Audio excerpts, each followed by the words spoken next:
কেন নামাজ পড়ো না ভাইয়া? এই বাপ, মুসলমানের বাচ্চা, কেন নামাজ পড়ো না? ছেলেরা আমার, কেন নামাজ পড়ো না? কেন নামাজ পড়ো না? মালিক আর কেমনে বললে নামাজ পড়তে? রাসূলুল্লাহ সাল্লাল্লাহু আলাইহি ওয়াসাল্লাম হাসরের ময়দানে জিজ্ঞাসা করবে, উম্মত, পিঠটা তায়েফের পাথরের আঘাতে চাল্লির মতো ছিদ্র বানায় ফেলছিলাম, ক্ষুধার কষ্টে পেটে পাথর বাঁধছিলাম, 3 মাস আমার ঘরের চুলায় আগুন জ্বলে নাই, আমি উম্মত দান দান শহীদ করে রক্তে ভাসে গেছি, 23টা বছর আমি কোনোদিন ঠিকমতো ঘুমাই নাই, এত কাঁদলাম, এত রক্ত ঝরাইলাম, বিনিময়ে তোর কলজাটা নরম করতে পারলাম না, তোর দিলটা নরম করতে পারলাম না উম্মত, আমি আর কত কাঁদলে তুই আমার কথা শুনতা? আমি আর কত রক্ত ঝরাইলে আমি নবীর কথা মনে পড়তো? বলে কি বলবেন ভাই? বলেন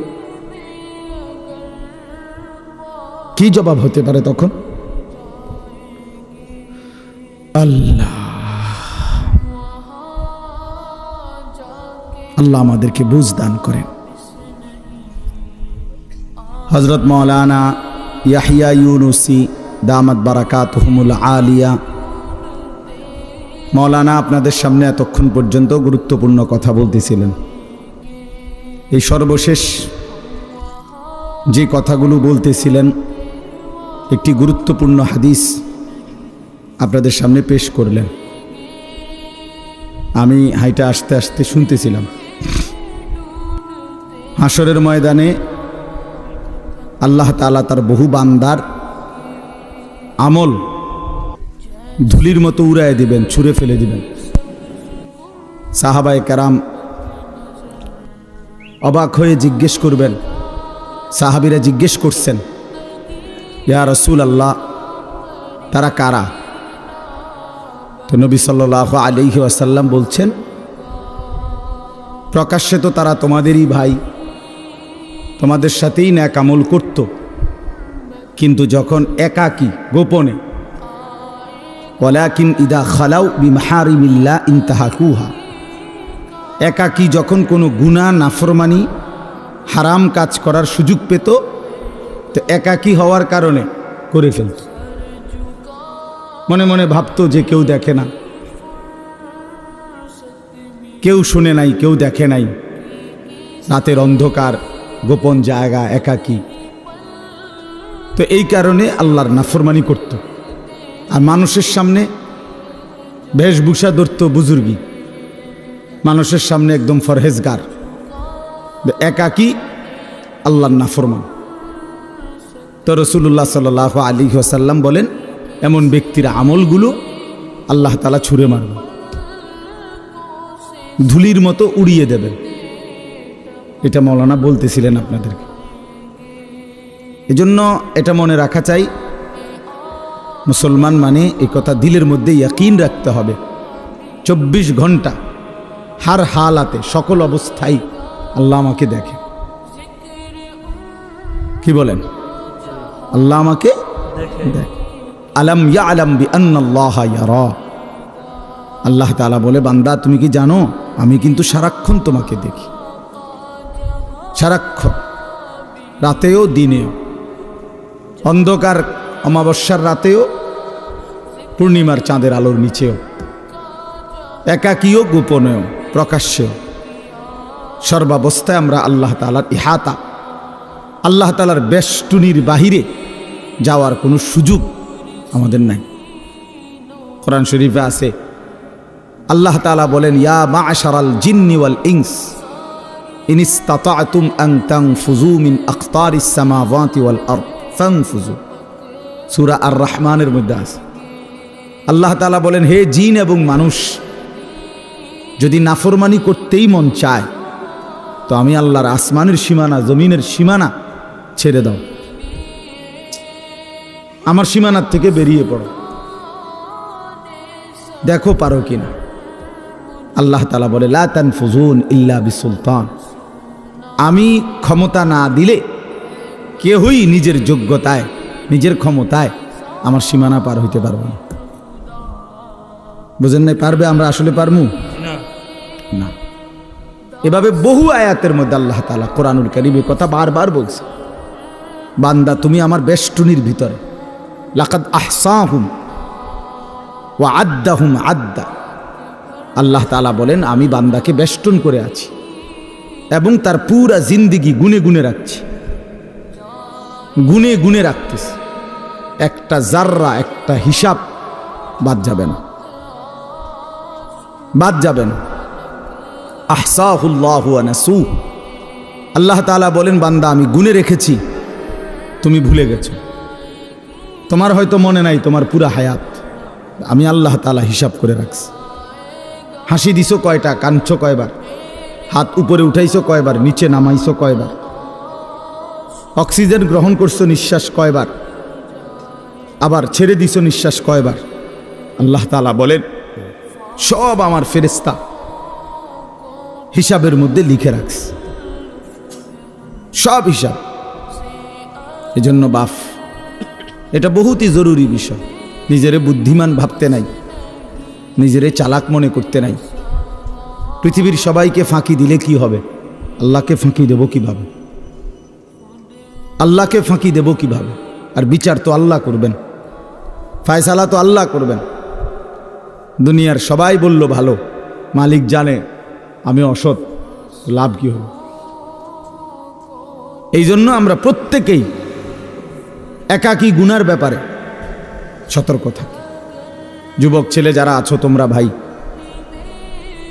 এটা তোমাদের মধ্যে বেশি দোস্ত। রাতের আধারে তুমি মনে করো কেউ দেখে না,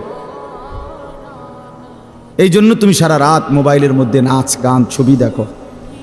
দোস্ত আমার, মনে রাখো যে মালিকের চোখ দিয়ে দেখতেছো সে মালিক তোমারে দেখে।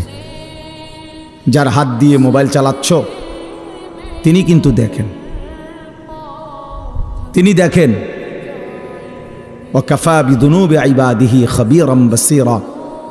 আল্লাহ তাআলা বলেন আমার বান্দার সমস্ত গুনার হিসাব রাখার জন্য আমি আল্লাহ একাই যথেষ্ট, আমি একাই যথেষ্ট। বান্দা তুমি দেখবা আমি আল্লাহ তাআলার কাছে হাসরের ময়দানে যখন তোমার আমলনামা দেয়া হবে, নিজ চোখে তুমি দেখবা লা ইউগাদিরু সগীরাতান ওয়ালা কাবীরাতান ইল্লা আহসাহা। আল্লাহ তাআলা বলেন বান্দা নিজেই বলবে আল্লাহ ছোট কিংবা বড় আমার জীবনের কোনো কিছুই তো এই হিসাবের খাতার থেকে বাদ দেয় নাই, সবই তো উঠায় ফেলছে। কারে দিয়া লেখাইলেন? একটা বিন্দু, একটা নিঃশ্বাস, একটা হাসি কান্না, ভালো মন্দ কিছুই তো বাদ দেয় না। এইভাবে নিখুঁত আমলনামা তৈরি করছে ফেরেশতা। এই ডান কাঁধে বাম কাঁধের ফেরেশতা এক সেকেন্ডের জন্য বিশ্রাম করে না। ফেরেশতার কোনো বিশ্রাম নেই, ফেরেশতার কোনো ক্লান্তি নেই। সৃষ্টিগতভাবেই তারা এমন। ফেরেশতা আল্লাহর হুকুমের বিরোধিতা করতেই পারে না, ফেরেশতা আল্লাহর হুকুমের অবাধ্য হইতেই পারে না, সিস্টেমে নাই। এই লাইটটা নিজে নিজে বন্ধ হইবার কোনো যোগ্যতাই নেই। এটা আমরা মানুষরা এটা সুইচ বন্ধ করতে হবে, অথবা ওই বিদ্যুৎ যেখানে চলে যায় সেখানেও তো সুইচ বন্ধ হয়। কিন্তু এইটা নিজে যে আমি 1 ঘন্টা ধরে জ্বলছি এখন একটু বন্ধ হই, এরকম কি ক্ষমতা আছে কি? নাই। ফেরেশতা এমন। এই জন্য এটা মনে রাখা চাই। আমার বুঝলেও ভালো, আপনি বুঝলেও ভালো, বয়স্ক বাবারা বুঝলেও ভালো, নওজোয়ান সাথী তোমরা বুঝলেও ভালো। নিজেকে কোনোভাবেই চালাক মনে করতে নেই। আল্লাহ তাআলা বলেন বান্দা তুমি তোমারে বুদ্ধিমান ভাইব না। বুদ্ধিমান কোনো নাফরমান বুদ্ধিমান হয় না, খোদার কসম। আল্লাহ তাআলা বারবার কোরআনে বলছে কোনো বেঈমান, কোনো নাফরমান বুদ্ধিমান হয় না। তো বলে যে কাফের বেঈমানরা দুনিয়ার কত কিছু আবিষ্কার করছে না। আপনারা একটা জিনিস বোঝেন না, সহজ হিসাব হইল আল্লাহ তাআলা যখন যাকে দিয়ে যে কাজটা করাবেন তাকে ওই বুদ্ধি ওই মেধা আল্লাহ দিয়েই দেন। এই জন্য আপনি যদি বলেন যে যে বেটা ট্রাক আবিষ্কার করছে বানাইছে, মনে করেন তো এই ছোট্ট মোবাইলটা তো হে মনে এমনি বানাইতে পারবে, কারণ এত বড় ট্রাক যে বেটা বানাইতে পারছে, এবারটা কি আর এই মোবাইলটা বানাইতে পারতো না? কথা বোঝেন নাই? পারবে নাকি? এই তো এ ফাইল না, এটা তো ছুড়ো। এত বড় ট্রাক যেহেতু বানাইছে, উনি ইচ্ছা করলে তো মোটরসাইকেল এটা তার লাগে কোনো বিষয় না। তো এটা নিয়ে যুক্তির কথা বুঝছেন না? হিসাবটা না, এটা কোনো যুক্তি না। আল্লাহ তাআলা এক একজনের মাথায় এক একটা কি মেধা, যোগ্যতা আল্লাহ দিয়েছেন, আল্লাহ দিয়েছেন। এই জন্য আল্লাহ তাআলা কোরআনের কারিমে বলছে সমস্ত বেঈমান লা ইয়াকিলুন, এদের আকল নেই, লা ইয়াফকাহুন, এরা বুঝে না, এরা বুঝে না, লা ইয়ালামুন, এরা কিছুই জানে না। আল্লাহকে না চিনলে কিছুই চিনা হয় না। আল্লাহর কুদরত না দেখলে আল্লাহর কসম ওই চোখ কিছুই দেখে না। আল্লাহর কথা কানে না শুনলে ওই কান মূলত বধির, সেই কান আসলে শুনেই না। যেই জবান আল্লাহর নাম নেয় না, যেই জবান আল্লাহর কোরআন পড়তেও পারে না। আমি তো সবসময় বলি, মুসলমান যে ব্যক্তি আল্লাহর জিকির করে না অথবা আল্লাহর কোরআন দেখে দেখেও সহি শুদ্ধ কোরআন শরীফ সাইয়া সাইয়াও পড়তে পারে না, এই লোকটা মূলত বোবা। এ আসলে কথাই জানে না। এ বাকি যেগুলো বলে বেহুদা বলে।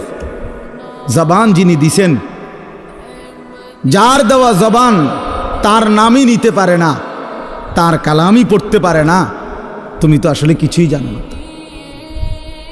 এই জন্য কোরআন শরীফ আল্লাহ বলছে সমস্ত বেঈমানের দিল আছে কিন্তু বোঝে না, সমস্ত বেঈমানের কান আছে কিন্তু শুনে না, সমস্ত বেঈমানের চোখ আছে কিন্তু দেখে না। কোরআন শরীফ আছে এটা, লাহুম কুলুবুল লা ইয়াফকাহুনা বিহা ওয়া লাহুম আযানুন লা ইউবসিরুনা বিহা ওয়া লাহুম আ'য়ুনুন লা ইয়াসমাউনা বিহা। আল্লাহ তাআলা বলছে বেঈমানের দিল আছে কিন্তু বোঝে না, বেঈমানের কান আছে কিন্তু শুনে না। এই জন্য বললাম বাপ, এটা জরুরি বিষয়। আমি ওই মাওলানা ইয়াহিয়ার কথার থেকে বলতেছিলাম, আল্লাহ তাআলা 24 ঘন্টা নজর রাখে। আল্লাহ তাআলা বলে বান্দা আমি দেখি আমার চোখের সামনে তুমি কেমনে নাফরমানি করো, কেমনে নাফর। এতবার নিষেধ করলাম, একবারও আমার কথা শুনলা না।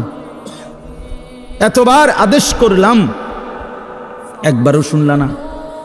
কোরআন শরীফে আছে আল্লাহ বলছেন ফাবিআইয়ি হাদিসিন বা'দাহু ইউমিনুন। আল্লাহ তাআলা বলেন বান্দা কোরআনের চাইতে দামি আর কোন কথা বললে তুমি ঈমান আনতা? ওফ, এর চাইতে দামি কি বললে তুমি বিশ্বাস করতে? আল্লাহ তাআলা বলছে দুনিয়াবাসী, আমার সবচেয়ে কলিজার টুকরা বন্ধু, আমার সবচেয়ে প্রিয় রসুল, আখিরি নবী, আমার বন্ধু, আমার হাবিব রসুল আকরাম সাল্লাল্লাহু আলাইহি ওয়াসাল্লাম, তাকে দিলাম তোমার জন্য। আমার সর্বশ্রেষ্ঠ কিতাব কোরআন দিলাম তোমার জন্য। এরপরও তুমি পাত্তা দিলা না, এত বড় রসুলকেও পাত্তা দিলা না, এত বড় কিতাবকেও পাত্তা দিলা না। এরপরে আর কি দিলে ঈমান আনতা? আর কি বললে সেজদা করতা? আমার মতো মালিক আর কতবার বললে তুমি সেজদা দিতা? আমার রসুল কতবার কাঁদলে, আর কতদিন কাঁদলে? 23টা বছর তো কাঁদছেন বন্ধু আমার। সেই বন্ধু আর কত কাঁদলে তুমি নামাজ পড়তা? আম্মা জান আয়েশা রাদিয়াল্লাহু তাআলা আনহা বলেন, নবীজির স্ত্রী বলেন, আমি একদিন দেখছি এশার নামাজের কিছুক্ষণ পরে নবীজি হুজরার মধ্যে আমার কামরায় আমার স্বামী, আমার নবী, আমার রসুল সাল্লাল্লাহু আলাইহি সাল্লাম তিনি দাঁড়াইছেন। দাঁড়িয়ে আল্লাহ তাআলার কাছে নামাজের নিয়ত বাইদা উম্মতের জন্য দোয়া করতে শুরু করছেন। আম্মা জান আয়েশা বলেন, দুনিয়াবাসী আল্লাহর কসম, ফজরের আজানের পূর্ব পর্যন্ত এক দাঁড়ানোতে আমি দেখছি নবীজি সারাটা রাত কাঁদছেন আর উম্মতের জন্য দোয়া করছেন। সারা রাত, সারা রাত। ইন তুআযিবহুম ফাইন্নাহুম ইবাদুক ওয়া ইন তাগফির লাহুম ফাইন্নাকা আনতাল আজিজুল হাকীম। এই দোয়াটা করছি, আল্লাহ আমার উম্মত আপনার বান্দা, আপনি বানাইছেন, যারে আপনি বানাইছেন তারে আপনি চাইলেই শাস্তি দিতে পারেন, এটা তো আমি জানি।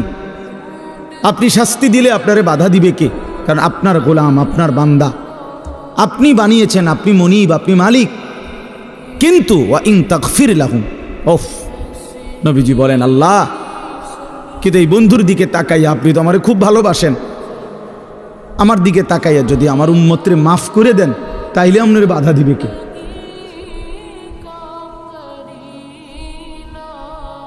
আপনি মাফ করে দিলে আপনারা তো কেউ কিছু বলতে পারবে না, এই ক্ষমতা তো কারো নাই। আপনি তো চাইলে মাফই করে দিতে পারেন, তো দেন না মাফ করে। এইভাবে কাঁদছেন মিয়া সাহেব, এইভাবে কাঁদছেন।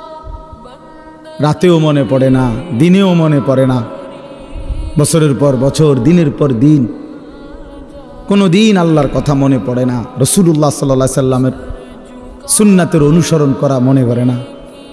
কেমনে পার হইবেন বাপ? হ্যাঁ, এত বছর দাড়ি কাইটা আখেরাতে পার হইবেন কেমনে? 30 বছর সুদ খাইয়া আখেরাতে পার হইবেন কেমনে? হ্যাঁ, কোনো দিন ফজরের নামাজ পড়েন না, আখেরাতে পার হইবেন কেমনে? আপনার বিবি কোনো দিনও পর্দা করে না, এই বোন পার হবে কেমনে? 30 বছর ধরে প্রতিদিন আপনার ঘরে রঙিন টেলিভিশন চলে, আপনার বিবি বাচ্চারা নাচ গান নর্তকীর ছবি নাটক সিনেমা দেখে, মুক্তি পাইবেন কেমনে বাবা? বলেন, সবাই বলেন, ফিকির করেন, ভেবে দেখেন। কি বুঝাই দিবেন আল্লাহকে, কি বুঝাই দিবেন রাসূলুল্লাহ সাল্লাল্লাহু আলাইহি সাল্লাম? নবীজি কিছুই জিজ্ঞেস করবে না? কি মনে করেন আপনারা এমনি সবাই সুপারিশ করবে মানে কি? কিছুই জিজ্ঞাইতো না, কোনো কাগজপত্র কিছুই দেখবে না নাকি? কথা বলেন না তো। তাইলে রাসূলুল্লাহ সাল্লাল্লাহু আলাইহি সাল্লাম সুপারিশ করবে মানে কি? মানে কোনো কথা নাই, শুধু আপনি গিয়ে দাঁড়াইবেন আর আপনার ব্যস্ত বুঝ দিয়া লাগবে নাকি? তো তাইলে হিসাব করলো কেন? ডান কাদের বাম কাদের ফেরেশতা লিখলো কেন? আমল নামা তৈরি হইল কেন? মিজানের পাল্লায় ওজন হবে কেন? হাসরের ময়দান, বিচারের ময়দান বলা হইল কেন? বুঝেন নাই কথা? তো এজন্য এটা অনুভব করা উচিত। রাসূলুল্লাহ সাল্লাল্লাহু আলাইহি সাল্লাম সরাসরি তাফসিরে আছে, আমরা পড়ছি বাবা। আল্লাহ তাআলা যেদিন নবীকে বলছেন, বন্ধু আপনার সামনে আমি আপনার উম্মতের আমলনামা খুলব, এই কথা নবী যখন শুনছেন, আল্লাহ নবী সাল্লাল্লাহু আলাইহি সাল্লাম অঝরে কাঁদছেন। কেন কাঁদছেন? মুহাদ্দিসিনে কেরাম বলে, নবীজি চিন্তা করছে, ভাবতেছিলেন, হায় আমার উম্মতের আমলনামা যদি আমার সামনে খুলে আর আমি যদি দেখি পৃষ্ঠার পর পৃষ্ঠা গুনাহ নাফরমানি, আমি সেই চেহারা আমার মালিকের সামনে কেমনে দেখাবো? আমি কেমনে বলবো সর্বশ্রেষ্ঠ নবীর উম্মত এমন নাফরমান কেমনে হয়? বুঝেন নাই? এই জন্য বিষয়টারে এত তামসা মনে করেন না। রাসূলুল্লাহ সাল্লাল্লাহু আলাইহি সাল্লামের ভালোবাসা আপনার জায়গা থেকে আপনি বুঝে নিয়েন। আপনি যেই তরিকাতে আছেন, আপনি তরিকা লইয়া আমার টানাটানি নাই, আপনার পিসাব লইয়া আমার টানাটানি নাই, আপনার দরবার নিয়ে আমার টানাটানি নাই। আপনার যেমনি হোক, আমি আপনি সবাই মিলে চলেন, ফিকির করি কেমনে আখিরাতের মুক্তি মিলবে। জান্নাতের অনেক দরজা, জান্নাতের দরজা একটা না, অনেক দরজা। যে কোনো এক দরজা দিয়ে ঢুকতেই, এই এখন শুনামু আপনার ঘরে, এখন পড়ছি, ওয়ানাযা'না মা ফি সুদুরিহিম মিন গিল্লিন, আল্লাহ বলেন আমার যতগুলো বান্দাকে আমি জান্নাত দেব, ঢুকবার আগেই আমি তাদের কলিজা থেকে চিরদিনের জন্য হিংসা, বিদ্বেষ, রাগ, ক্ষোভ, ক্রোধ সরাই দেব। ইখওয়ানান, সবাইরে ভাই ভাই বানায় দেন। আলা সুরুরিম মুতাকাবিলিন, সমস্ত জান্নাতি পরস্পর পরস্পরের মুখোমুখি হয়ে আনন্দ আর ফুর্তিতে মজে থাকবে। এই জন্য দোস্ত আমার, বন্ধু আমার, বাপ আমার, ফিকির চাই, ফিকির চাই। এ কথা দিল দিয়ে বুঝতে হবে। হাসলেও মরে যাবেন, কাঁদলেও মরে যাবেন। শরীর সুস্থ থাকলেও একদিন মৃত্যু হবে, রোগ সুখে পড়লেও মৃত্যু হবে। রাজপ্রাসাদ আর অট্টালিকাতে যে রাত কাটায় সেও মরে যাবে, কুড়ে ঘরে আর ফকির সেও একদিন কবরে চলে যাবে। নাকি বলেন? বলেন, সবাই বলে। আমরা সবাই যেতে হবে কিনা বলেন? অতএব যেটা নিশ্চিত মৃত্যু, এটাকে ভুলে যাওয়া ঠিক না। আখিরাত নিশ্চিত। কোরআনুল কারীমের মধ্যে আল্লাহ বলছে ওয়াবিল আখিরাতি হুম ইউকিনুন। মুমিন তাকে বলে, মুত্তাকি তাকে বলে, জান্নাতি বান্দা তাকে বলে, মুসলমান তাকে বলে। আল্লাহ তাআলা বলে যে আখিরাতকে ইয়াকিনের সাথে বিশ্বাস করে। ভাষা ভাষা না, ধারণা না, আখিরাত তার ইয়াকিন। আগুনে লাগলে পুড়ে যায়, এটা আমাদের ধারণা না, ইয়াকিন। কথা বুঝেন নাই আমার? আগুনে পুড়ে যায়, আমরা সবাই ইয়াকিন বিশ্বাস করি। এটা পানিতে ডুবে যায়, এটা আমাদের ইয়াকিন, এটা ধারণা না। মানুষে তো কয় আগুনে বলে ফুরে যায়, মনে ফুরেও হইতেও পারে, এমনি মানুষে কয় এটা। তো আল্লাহ তাআলা বলেন বান্দা, আখিরাতের ব্যাপারটা তুমি এই মনে করো না যে আরে হুজুররা তো কয়, বারবার কয়, মনে হইতেও পারে, হইতেও পারে। হ্যাঁ, এটারই আখিরাত না। সাহাবায়ে কেরাম রাসূলুল্লাহ সাল্লাল্লাহু আলাইহি ওয়াসাল্লামের সোহবতে, সান্নিধ্যে, কিতাবের মধ্যে আমরা পড়ছি সাহাবীদের হালাত ছিল এমন যেন তারা আখিরাতকে 24 ঘন্টা চোখের সামনে দেখতেন। ওয়াবিল আখিরাতি হুম ইউকিনুন, আখিরাতের ব্যাপারে ইয়াকিন, একেবারে মজবুত ইয়াকিন। আল্লাহ তাআলা এটা চাইছেন, আখিরাত যেন বান্দা এক সেকেন্ডের জন্য ভুলে না যায়, মৃত্যুকে যেন ভুলে না যায়।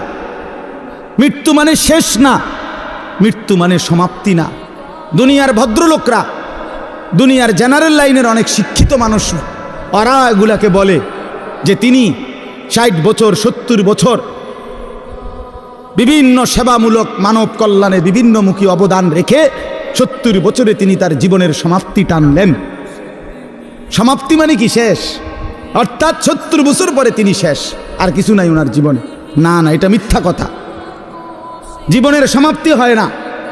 মৃত্যু মানে সমাপ্তি নয়, মৃত্যু মানে ইন্ড নয়, মৃত্যু মানে সমাপ্তি না, মৃত্যু মানে স্থানান্তর, মৃত্যু মানে ইন্তেকাল।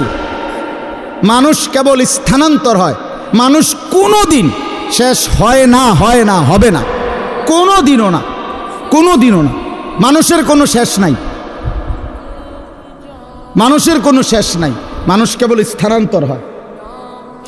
হ্যাঁ, মাটি থেকে মানুষ বীর্যের ফোঁটা হয়, আল্লাহর কুদরতে বীর্যের ফোঁটা থেকে মায়ের জরায়ুতে যায়, মায়ের জরায়ু থেকে 9 মাসে ধীরে ধীরে পরিবর্তন হতে হতে একদিন মায়ের পেট থেকে মানব সন্তান হয়ে বের হয়, আবার পরিবর্তন হয়, আবার পরিবর্তন হইয়া কিশোর, যুবক, বৃদ্ধ অথবা তার আগেই কবরে চলে যায়। কবর থেকে আবার হাসরের মাঠে, হাসরের মাঠ থেকে আবার আমল নামা নিবে, আল্লাহর মুখোমুখি যাবে, মিজানের পাল্লার সামনে ওজনের জন্য যাবে, ফুলসিরাত পার হবে, জান্নাত কিংবা জাহান্নামে যাবে। তো জান্নাতে গেলেও, এই ভাই এই কথাটা বুঝলেই বুঝবেন, জান্নাতে গেলেও চিরস্থায়ী, জাহান্নামে গেলেও চিরস্থায়ী। খালিদিনা ফিহা আবাদা, কোরআন শরীফে বারবার এই কথাটা আছে। জান্নাতি, সমস্ত জান্নাতে জান্নাতি থাকবে অনন্তকাল, চিরস্থায়ী, জাহান্নামেও চিরস্থায়ী। তো মানুষ শেষ হইল কেমন? কথা বোঝেন নাই? মানুষ শেষ হয়েছে তাইলে? মানুষ যদি জান্নাতে যায় তাইলেও স্থায়ী, যদি জাহান্নামে যায় তাইলেও কি শেষ হইল? শেষ নাই, অনন্তকাল, অনন্তকাল। এজন্য আখেরাত ভুলতে নাই। যে আখেরাত ভুলে যায়, মৃত্যুকে ভুলে যায়, আল্লাহর কসম এটা বোঝা উচিত। আমিও, আপনিও, বাবারাও, নওজোয়ানরাও, পর্দার আড়ালের মা বোনরাও, আখেরাত ভুলে গেলে মুসলমান থাকে না। পরকাল যার জেহেন থেকে সরে গেছে, যার ধ্যানে, চিন্তায়, চেতনায়, চলাফেরায়, উঠা বসায়, লেনদেনে আখেরাতের বলতে কিছুই তার মনে নাই, তারে মুসলমান বলে না। মুসলমান বলে না। পৃথিবীর আর কোনো ধর্মাবলম্বীদের কাছে আখেরাতের ব্যাপারে স্পষ্ট কোনো ধারণা নাই। হিন্দু ধর্মের অনুসারী যারা, তারা মনে করে মৃত্যুর পরে মানুষ আবার পুনর্জন্ম হয়। জন্মান্তর হিন্দু ধর্মের একটা গুরুত্বপূর্ণ বিশ্বাস তাদের। আবার পুনরায় জন্ম হয়। প্রথম জন্মে যদি সে ভালো কাজ করে, পরের জন্মে আপনার বড় তাদের উত্তম মানুষ, তাদের ধর্মে যারা মনে তাদের মতো হয়ে আসে। আর যদি প্রথম জন্মে মন্দ কাজ করে, পরের জন্মে বিভিন্ন জীব জন্তু কীট পতঙ্গের মতো হইয়া জন্ম নেয়। এইটা তাদের বিশ্বাস। ইয়াহুদি ধর্ম যারা, ইয়াহুদি, ওই যে ইসরায়েলের যে কুত্তারা মুসলমান মারে, ওই বেঈমানদের আকীদা হইল পরকালে যদি বিচার হয়ও, তাইলে আমাদের সর্বোচ্চ 40 দিন আমরা মুসা আলাইহিস সালামের কথা শুনি নাই, এই জন্য হয়তো 40 দিনে হালকা কিছু ফিটা টিটা দিতে পারে, এর বেশি দিবে না কাউরে। 41 দিনের দিন সব স্বর্গে চলে যাবে। হ্যাঁ, এটা কোরআন শরীফে আছে। এটা এইভাবে খ্রিস্টানদের আকীদা হইল, এই যে সারা পৃথিবীর যত খ্রিস্টান, ইউরোপের, তাদের কথা হইল আমরা পৃথিবীতে যত অপরাধই করি না কেন, আমাদের পরকালের সমস্ত অপরাধ মোচন করে আমাদেরকে স্বর্গে নিয়ে যাওয়ার জন্য আমাদের যেই ঈসা আল্লাহর পুত্র নাউজুবিল্লাহ, উনি রেডি হয়েছেন, উনি সমস্ত পাপ নিজের কাঁধে তুলে নিয়ে আমাদেরকে স্বর্গে দিয়ে দেবেন। পাগলের কি পরিমাণ মাথা খারাপ! আমার এক হুজুরে বলতেন, আরে প্রথম মাথা খারাপ হইলে কয় পাগল, এরপরে আবার মাথা খারাপ হইলে কি করবে হেরে, তখন বলবে আর যে পাগলের মাথা খারাপ। প্রথম তো মাথা খারাপ হয়েছিল আর এই পাগল হয়েছে, এখন আবার কি হয়েছে? আগে তার সিট ছিল 3-4টা, অনসি পুরাডি ছিঁড়ে গেছে। এই ধরনের মাথা খারাপেরা।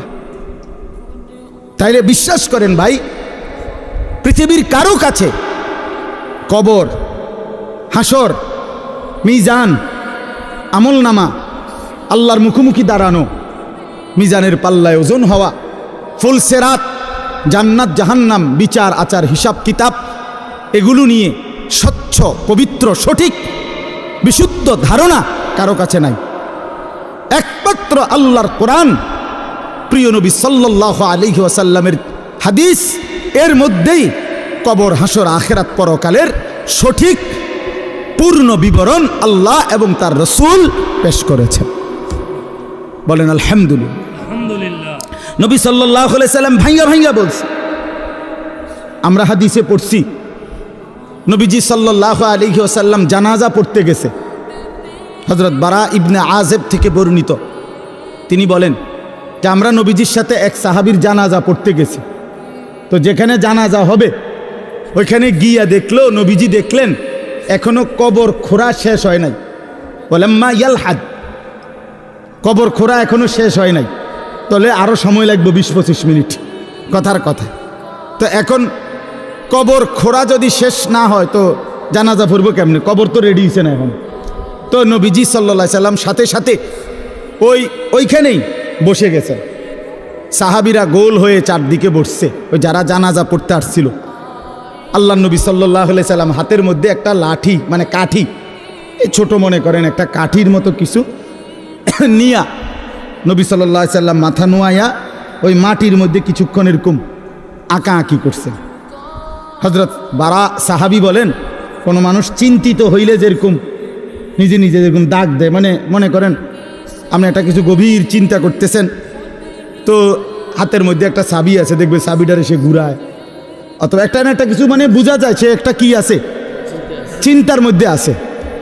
তো সাহাবী বলেন যে ওই ছোট যে লাঠিটা, এটা এরকম দাগ দিতেছে, আগ দিতেছে, আমরা বুঝতেছি যে গভীর কোনো চিন্তা করতেছে। এরপরে নবীজি বললেন সাহাবীদেরকে, 3 বার প্রথম বললেন ইস্তাইজু মিন আযাবিল কবর, সাহাবীরা আল্লাহর কাছে দিবানিশি কবরের আযাব থেকে পানাহ চাও, কবরের আযাব থেকে আল্লাহর কাছে মুক্তি চাও। 3 বার বলছে কথাটা। এরপরে নবীজি সাল্লাল্লাহু আলাইহি ওয়াসাল্লাম এক টানা লম্বা হাদিস 2 পৃষ্ঠার মতো বড় কিতাবে আল্লাহ নবী সাল্লাল্লাহু আলাইহি ওয়াসাল্লাম এই কোনো ব্যক্তির নেককারের রুহু কেমনে কবজ হয়, নাফরমানের রুহু কেমনে কবজ হয়, এই 2টা থেকে শুরু করে কবরের পুরা ঘটনাটা আল্লাহ নবী সাল্লাল্লাহু আলাইহি ওয়াসাল্লাম বলছেন। সাহাবীরা মনোযোগ দিয়ে শুনছেন, চোখের পানি ফেলে কাঁদছেন। আল্লাহ নবী সাল্লাল্লাহু আলাইহি ওয়াসাল্লাম বলেন, সাহাবীরা শুনো, কোনো নাফরমানের মৃত্যুর যখন পাপীর সময় হয়, মালাকুল মউত আজরাইল আইসা প্রথম ডাক দেয় যে হে অপবিত্র আত্মা, আইয়াতুহান নাফসুল খাবিসা, এই খবিশ আত্মা বের হও, উখরুজি ইলা সাখাতিল্লাহ, আল্লাহর অসন্তুষ্টির দিকে বের হও। নবীজি বলেন নাফরমান পাপী আল্লাহর অবাধ্য, তার রুহুটা তখন বের হতে চায় না। মালাকুল মউত আজরাইল কলিজাটার মধ্যে খপ করে ধইরা রুহুটা কলিজা থেকে টান দিয়া ছিঁড়া ফেলে, ছিঁড়ে ফেললেই রুহুটা তখন এই কণ্ঠনালীর কাছে, এখানে কণ্ঠনালীর যে শেষ জায়গা, এখানে এসে আটকায়া যায়। এই কলিজার থেকে ছিঁড়া এখানে যখন আটকায়, আল্লাহ নবী সাল্লাল্লাহু আলাইহি সাল্লাম বলেন আর বের হতে চায় না। আজরাইল তখন কোনো কিছুকে টাইনা হেসরাইয়া ছিঁড়া, টাইনা টুইনা হেসরাইয়া যেভাবে বের করে, মালাকুল মউত আজরাইল ওই নাফরমানের রুহুকে এইভাবে টাইনা হেসরাইয়া ছিঁড়া ফাইরা তারপরে বের করে, তারপরে বের করে। এজন্য দোস্ত আমার, বন্ধু আমার, রাসূলুল্লাহ সাল্লাল্লাহু আলাইহি ওয়াসাল্লাম বিস্তারিত একেবারে জান কবজ থেকে শুরু করে বর্ণনা দিছেন। কোরআন শরীফ আল্লাহ বারবার বলছেন ফালাউলা ইযা বালাগাতিল হুলকুম, রব্বুল আলামিন বলে কোন নাফরমানের রূহু যখন ছিঁড়ে গিয়ে কণ্ঠনালীতে এসে পৌঁছে, ওয়া আনতুম হিনা ইদিন তানদুরুন, তোমরা আশপাশের আত্মীয় স্বজন তখন তার দিকে তাকিয়ে থাকো, ওয়া নাহনু আকরাবু ইলাইহি মিনকুম ওয়ালাকিন লা তুবসিরুন, আমি আল্লাহ তো তখন সামনেই থাকি কিন্তু তোমরা দেখো না। বলেন না, আল্লাহ বলেন আমিও দেখি, তোমরাও তাকায়া দেখো। তার রুহুটা বের হতে চাচ্ছে না, কণ্ঠনালীর কাছে আইসা আটকায়া গেছে। এরপর আল্লাহ বলেন ফালাউলা ইন কুনতুম গায়রা মাদিনিন, যদি তোমরা মনে করো কবর নাই, আখিরাত নাই, পরকাল বলতে কিছু নাই, তারজিউনাহা ইন কুনতুম সাদিকিন, যদি তোমাদের এই কথাটাই সত্য হয়, তাইলে এই নাফরমানের রুহুটা তার কণ্ঠনালীর থেকে টেনে তার কলজার মধ্যে ফিরাইয়া দাও, ফিরিয়ে দাও। দেখো না পারো কিনা।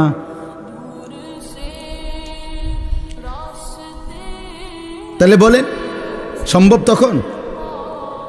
মানে কেউ পারবে তো তখন নাকি?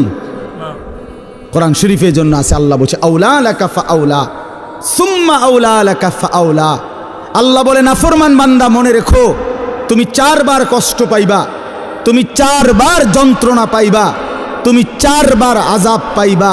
আমি আল্লাহ বলে রাখলাম আউলা লাকা ফাআউলা সুম্মা আউলা লাকা ফাআউলা। একবার জান কবজের সময় কষ্ট পাইবা, 2 নম্বরে কবরে কষ্ট পাইবা, 3 নম্বরে হাসরের ময়দানে কষ্ট পাইবা, 4 নম্বরে জাহান্নামে কষ্ট পাইবা, জাহান্নামে কষ্ট পাইবা। এই জন্য ভাই আমি আপনাদের কাছে এবার আসেন, যেই আয়াতগুলো পড়ছি এই আর অল্প একটু সময়, এই আয়াতগুলো রাতের 11:30 বাজে, চিন্তা করেন বাইরে, এরপরও মানুষ কথা বলে। কি আকল, কি দেমা, এরা থামবে কখন?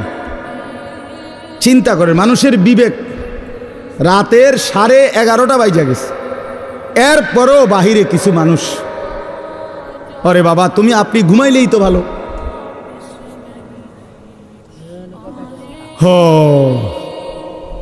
কোনো কথাই মানে আল্লাহর কথা কানের ধার দিয়েও যায় না।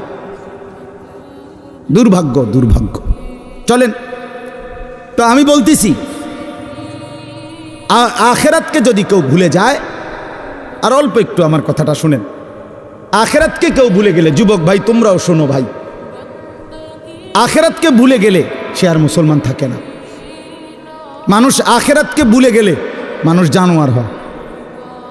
দুনিয়ার কোনো আইন দিয়া, আরো কোনো আইন না, আরো পুলিশ, র্যাব, বিজিবি না, এর উর্ফে আরো 10টা বাহিনীও যদি পৃথিবীতে চালু করে, মানুষের থেকে মন্দ অভ্যাস, মানুষের গুনাহের প্রবণতা, মানুষের অপরাধের মানসিকতা কমবে না।